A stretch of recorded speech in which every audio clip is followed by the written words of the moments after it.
Hello, dear pupils. How are you doing? Today we are going to look at comprehension. Comprehension is,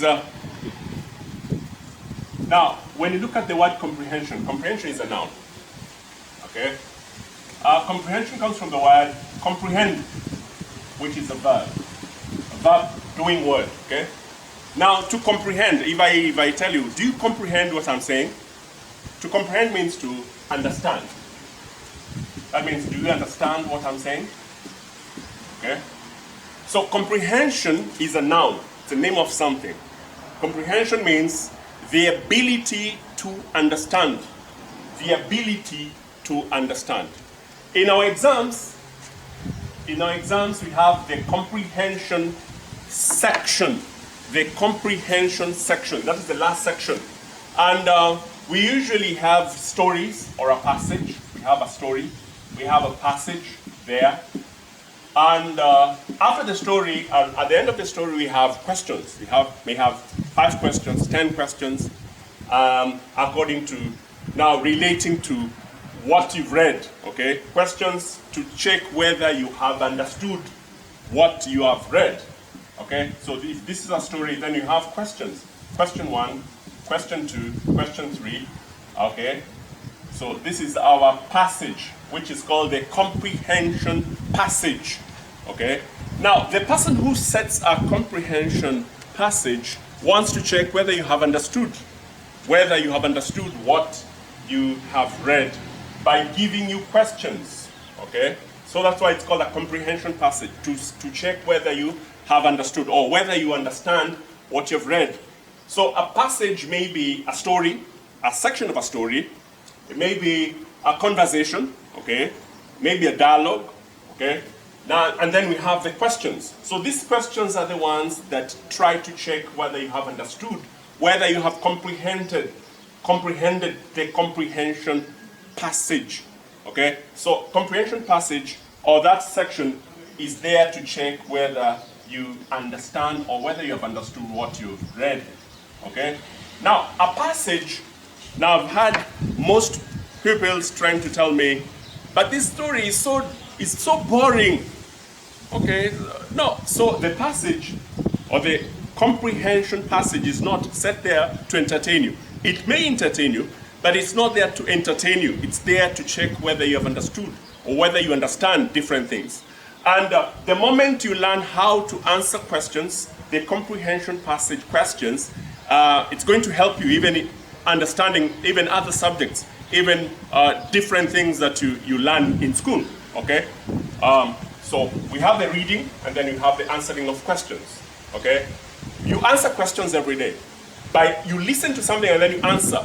So basically, you must understand what is being asked or what has been said for you to give a response, okay? So that's what we're going to look at here. So how do you deal with the comprehension passage? And how do you deal with the questions, okay? So when you're given the story, we have a story. So these lines here, so we have this story here. You have your story, maybe 1 paragraph, maybe 2 paragraphs, maybe 1 page, 2 pages. Then you have the questions. You have the questions at the end here. So for you to answer these questions properly, for you to answer the questions that are there properly, you must read.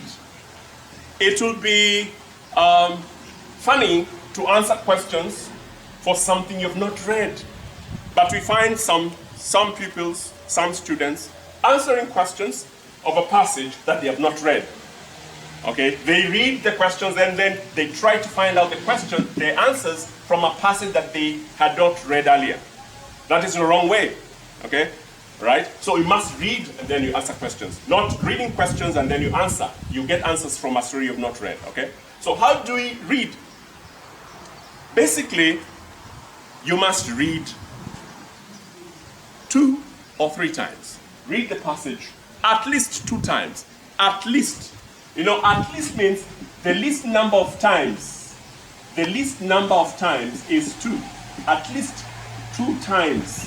Read the story at least 2 times. And why do I propose that you read the story at least 2 times? Okay? to get what the story is talking about, okay? To try to understand what it is all about, and then you answer questions. And I usually say that the comprehension passage or the questions that are there are the easiest questions in an English paper. Why? Because you have been given the answers and then you ask the questions. For example, if I tell you, I went to Kariakor, that's the passage. I went to Kariakor, and then I ask you, where did I go? John went to Kariakor. Where did John go? I have already given you the answer. John went to Kariakor. Then the question is, where did John go? Of course, the answer is John went to Kariakor. The answer is already given there. So the story here, these are the answers to these questions. So basically, this is the easiest part of the paper. But you find that most people find this very hard, okay? Because you've not learned the art of getting the answers from the passage. Okay, it's an art.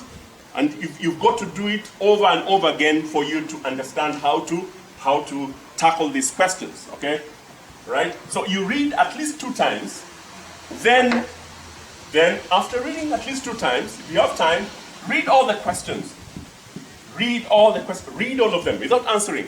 Read all of them, okay? And then read once, then read the questions, then read again. When you're reading the story again, if it's not too long, if you read again and you have the questions in your mind, you will see where the answers to the questions are. You know, your mind will have the questions you'll have the questions in your mind. So when you're reading the story again, you will have the answers, you will see the answers very clear on the passage. So if you have a pencil, I usually propose that if you have a pencil, try to underline the answers. That when you come across the answers as you're reading the second time, underline them. Then when it comes to answering the questions, it's not going to be hard for you to find where they are.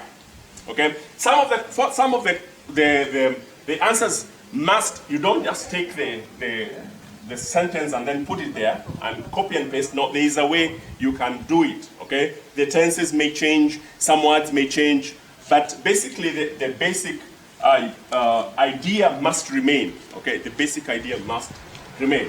So read at least 2 times, read the questions, read the story again, underline where the answers are. If you have time, underline. Then you sit down now to answer the questions. And I assure you, you'll not get them wrong because you'll have done it correctly. Sometimes you may come across a word that you don't understand in the story. And then you're asked, maybe question 4 is, what does the underlined word mean? And in an exam situation, you're not supposed to use a dictionary. Okay, so how do you work out that?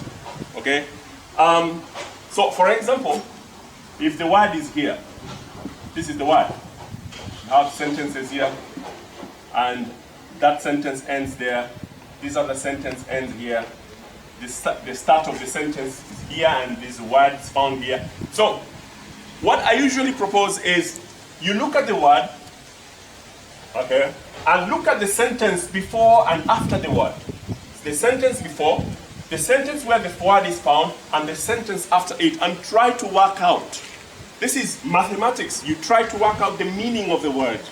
Okay, the meaning of the word. And that's why I usually propose that you read widely.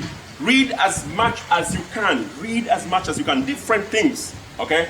So that you can improve your vocabulary, okay? The word, you'll see the meaning of the word. The meaning of the word will just spring to your mind if you are used to reading, okay? Read the sentence before it. Read where the word is found, read the sentence after it, and try to work out. Ask yourself, what does this word mean? What does it mean here? Okay? And then you can write your answer. If it's a multiple choice question, you try to find out the answer that closely resembles what you have worked out. If it's not, then write what you think it means. Okay? We are learning, so it's a very important thing for you to do. Okay? Read, and this. Where the word is found is called context. Where the word is found, it's found the context of the word. Look at the context of the word, where the word is found, and try to work it out.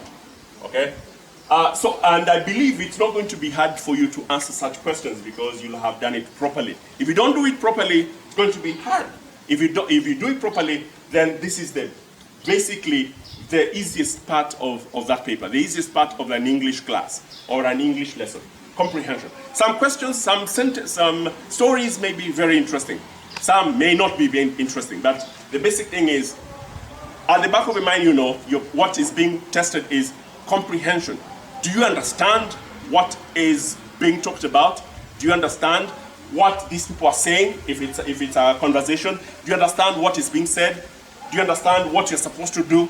And then, basically, it's going to be easy for you.